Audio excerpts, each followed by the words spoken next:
Single-player games are something special. No matchmaking, no lobbies, no toxic teammates, just you and a world that a team of developers built specifically for you to experience. These 20 games are the absolute peak of what single-player gaming can be. Every single one of them is essential. If you call yourself a gamer, you owe it to yourself to play these. Let's get into it. For the hero, the only true conclusion is death. The hero does not cower to death. Batman: Arkham Knight is the final entry in one of the greatest superhero game trilogies ever made. Rocksteady gives you all of Gotham this time, not just sections, not just districts, the whole city, and the Batmobile to traverse it. The combat system is at its absolute peak here. Years of refinement applied to its most polished form. Free flow attacks, counters, gadget integration. Being Batman has never felt better. The Batmobile changes everything about open world traversal, driving through Gotham at full speed. Tank combat. The vehicle integrates into combat encounters naturally. The story brings everyone back. Joker's influence remains even after his death. The mystery of the Arkham Knight himself keeps you guessing until the end. Side missions are dense with iconic Batman villains: Two-Face, Penguin, Riddler, Firefly, Man-Bat. Each one feels meaningful rather than filler. Visually, it still holds up beautifully. Gotham at night during the rain looks incredible.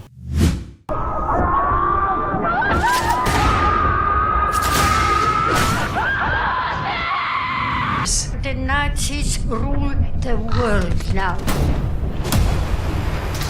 Wolfenstein: The New Order is the FPS. That proved single-player shooters could be art. The setting is an alternate history. Nazis won World War II. The world is theirs. You're BJ Blazkowicz. You've been in a coma for 14 years. You wake up in a world that's already lost. The story is genuinely powerful. Not just action movie nonsense. Real characters with real emotional weight. Moments that stay with you long after. The combat is brutal and satisfying. Dual-wielding any weapon combination. Stealth or guns blazing, your choice. Both approaches feel viable and fun. The world building is detailed and disturbing. Looking at what this alternate timeline has become creates real horror beyond any enemy encounter. Character relationships drive everything. BJ's connections to his crew feel real. Losing them hits harder than expected. The pacing is exceptional. Action and quiet moments balanced perfectly. But this man is a fearsome dog that feeds off trouble and turmoil.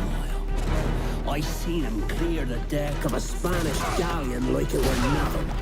Assassin's Creed 4 Black Flag is the entry. That took the franchise somewhere completely unexpected. Pirates, the Caribbean, the golden age of piracy rendered beautifully, and honestly, it's still the best pirate game ever made. Edward Kenway is one of gaming's best protagonists, not a noble hero, a selfish pirate. His journey from greedy opportunist to something more feels genuinely earned. The naval combat is the heart of everything, sailing your ship across open seas, boarding enemy vessels, plundering merchant ships, sea shanties playing as your crew sings together. The whole experience is iconic. Exploration is consistently rewarded. Hidden coves, underwater shipwrecks, mysterious islands. The Caribbean feels alive and worth exploring. Combat on land is fluid and satisfying, combining stealth, parkour, and direct combat. The story works on multiple levels. Personal stakes for Edward, larger Templar/assassin conflict.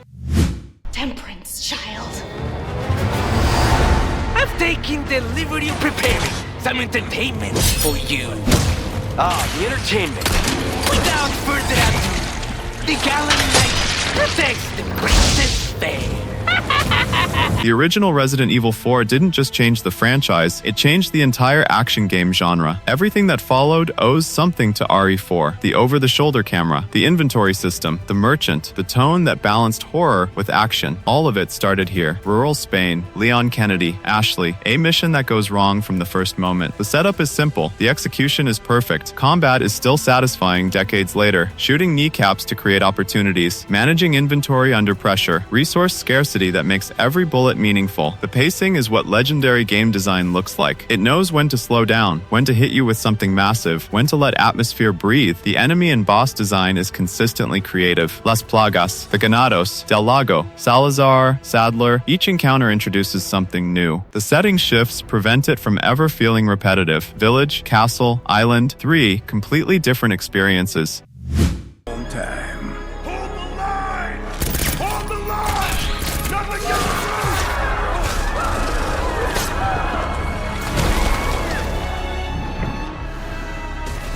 You never had this much trouble.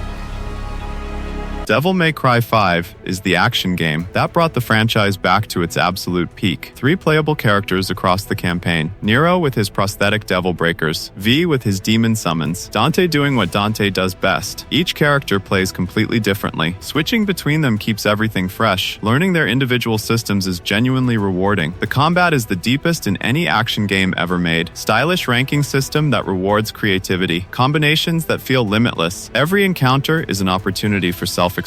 The story brings closure to long-running threads. Virgil, Nero's origins, Dante's family. Everything pays off in ways fans had been waiting for. The bosses are spectacular, each one a genuine challenge that tests what you've learned. Some of the best fights in gaming. Visually, it's stunning. Capcom's RE engine at its best. The action looks as good as it plays. My dearest Lara, I often think about the shame I have brought upon our family's name. Croft.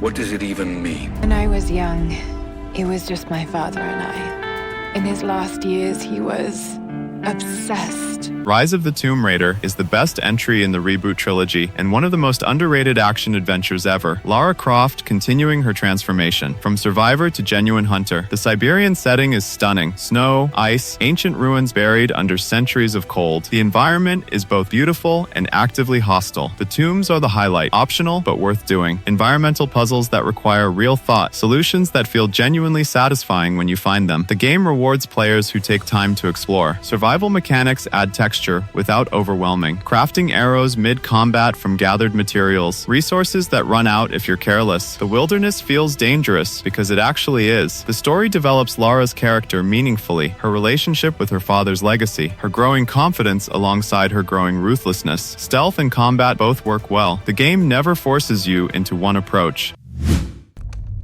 The girl. Is she alive? What girl? I don't know no girl. She's alive. Where? In the town.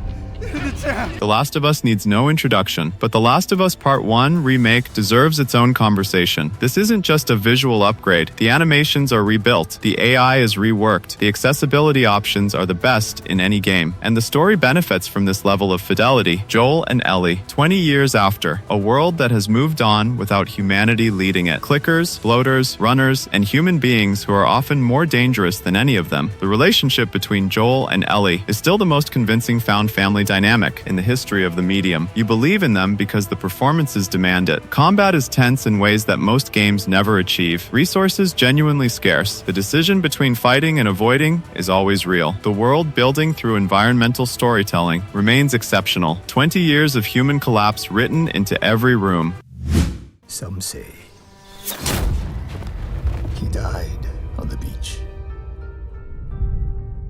Others say he is a storm made of flesh. When the wind thrashes their tents and boats, they know. Ghost of Tsushima is Sucker Punch making something extraordinary. 13th century Japan under Mongol invasion. Jin Sakai, a samurai forced to become something his code says he shouldn't. That tension between honor and survival runs through every decision. The world is the most beautiful open world ever created. Wind-swept grasslands, ancient forests, snow-covered mountains, burning villages. Tsushima looks like a painting that moves. The wind guides you instead of a mini-map. Set a destination. The wind shows you the way. Most elegant navigation system in any open world game. Combat feels like a samurai film. Methodical, stance-based. One hit can end a fight either direction. The story is genuinely powerful. Jin's transformation from honorable samurai to dishonorable ghost is emotionally devastating. Side content is dense with meaningful activities. Haiku spots, hot springs, side characters worth following. People see me and think they're safer. But it's not really me they're seeing. Knowing everything hinges on a guy from Queens sounds as scary as it feels. No pressure, right? Marvel's Spider-Man is Insomniac Games, delivering the Spider-Man game fans waited decades for. The web swinging alone is worth everything. Fluid, physics-based, genuinely joyful. You swing through Manhattan and don't want to stop. Fast travel exists. Nobody uses it. Peter Parker is handled with genuine care. Older, more experienced. A Spider-Man who's been doing this for years. The responsibilities weighing on him feel real. The balance between heroism and personal life, creates real dramatic tension. Combat is stylish and satisfying. Gadgets, web combinations, environmental awareness. Every encounter is an opportunity for creativity. New York City is the most detailed version of the city ever rendered in a game. Landmarks, neighborhoods, character, the city feels alive around you. The story respects its characters completely, including villains. Everyone has motivations. Everyone has humanity alongside their flaws. Brace yourselves! He's gonna smash us into the hull! Falling apart here. Hey, Isaac. Coming? Dead Space is one of the most atmospheric horror games ever made. The original from 2008, the remake from 2023. Both are essential experiences for different reasons. Both deliver pure survival horror at its peak. The Uskishimura is one of gaming's greatest settings. A massive mining ship gone horribly wrong. Necromorphs hunting the corridors. You stranded alone trying to understand what happened. Combat is uniquely satisfying. Strategic dismemberment rather than headshots. Removing limbs to disable enemies. The horror of watching them continue without parts. Resource management drives constant tension. Limited ammunition, limited healing. Every encounter is a calculation. The atmosphere is absolutely oppressive. The ship itself feels hostile. Audio design that uses silence as a weapon. Sounds you don't want to identify. The story unfolds through environmental investigation. Audio logs, text files, bodies in disturbing arrangements. Understanding what happened here is part of the horror. I know you. God killer. What is it you want from me? Is it a god of war you came to find? God of War 2018 did something nobody expected. It took Kratos, the most violent character in gaming, and made him a father trying to be better. That contrast is the entire game. The relationship between Kratos and Atreus is still the most convincing father-son dynamic. In gaming history, every quiet moment between them lands. Every argument feels real. Combat is heavy and deliberate. The Leviathan axe feels incredible. Throw it, call it back, watch it return through every enemy in its path. The single continuous camera shot, no cuts, no loading screens, keeps you in the world completely. You never leave action to watch a cutscene. Everything happens in front of you in real time. Norse mythology rendered with genuine care. The 9 realms, the giants, the gods. Each location has distinct character and history. V, my man, you made it. You blowing up all over the news. Are you alone? I just want the money. You got the chip? Cyberpunk 2077 had one of the most disastrous launches in gaming history, and now it's one of the best open-world RPGs ever made. That turnaround is real and deserves recognition. People who wrote this game off in 2020 are missing something special. Night City is extraordinary. The density, the detail, the sheer amount of life packed into every street, one of the greatest environments ever built in a game. Walking around without doing anything is fascinating. You play as V, a mercenary whose job goes catastrophically wrong early on. Sharing your head with the digital ghost of a rock star legend. The story is dark, personal, and hits harder than expected. The Phantom Liberty expansion made it even better. A spy thriller storyline that many consider the best content in the game. Combat is flexible and satisfying. Guns blazing. Pure stealth. Hacking from a distance. This is Morgan. The year is 2034. I keep having this dream. You know what I'm talking about. Or you will soon.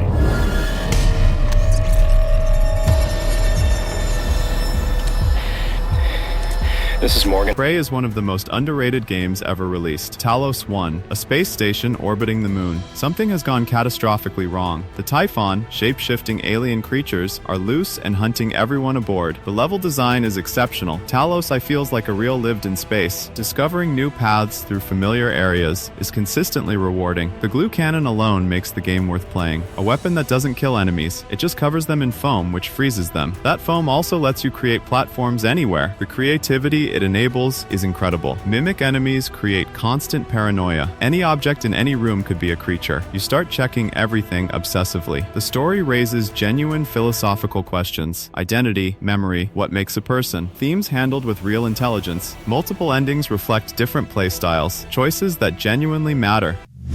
I have concluded a very fragile truce with Sigismund, and if anyone should disrupt my plans with headstrong acts of violence, there will be consequences. Kingdom Come: Deliverance 2 is the most ambitious historical RPG ever made. No magic, no fantasy, no dragons, just 15th century Bohemia rendered with extraordinary detail. Every system, every mechanic, every line of dialogue, all grounded in actual historical reality. Henry of Skalitz returns more experienced, but still recognizably himself. His journey continues with higher stakes, and a world even more complex. The role-playing systems are genuinely deep. Skills developed through use, not menus. How you spend your time determines who Henry becomes. Combat has a real learning curve. Master it, and it becomes immensely satisfying. The system rewards patience and understanding. The story handles medieval politics with intelligence, real power struggles, real motivations, nothing simplified for accessibility. The world is the most historically authentic in any RPG. History as setting rather than aesthetic flavor.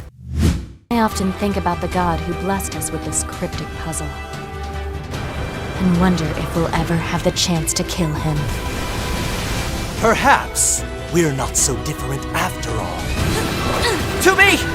NieR Automata is unlike anything else in gaming. On the surface, it's an action game. Fast combat, stylish enemies, beautiful android protagonists, 2B and 9S fighting machines in a post-human world. But beneath that surface is something genuinely philosophical. Questions about consciousness, about purpose, about what it means to be alive when you were built to serve. The multiple endings aren't just different conclusions. They're different lenses on the same story. Ending A shows what happened. Ending B shows why. Ending C shows what it means. Ending E does something games almost never attempt. Yoko Taro uses the medium itself as storytelling, things that only work because it's a video game, moments that hit differently because you're the one playing. The soundtrack is exceptional, some of the best music ever composed for a game. Combat is fluid and stylish. Platinum Games' signature responsiveness. That's the list. 15 single-player games that every gamer needs to experience. Some will challenge you, some will move you, some will scare you, some will make you cry. All of them will remind you why single-player games remain the heart of this medium. Drop your personal favorite single-player game in the comments. I read every single one. Hit like and subscribe for more gaming content every week. See you in the next one.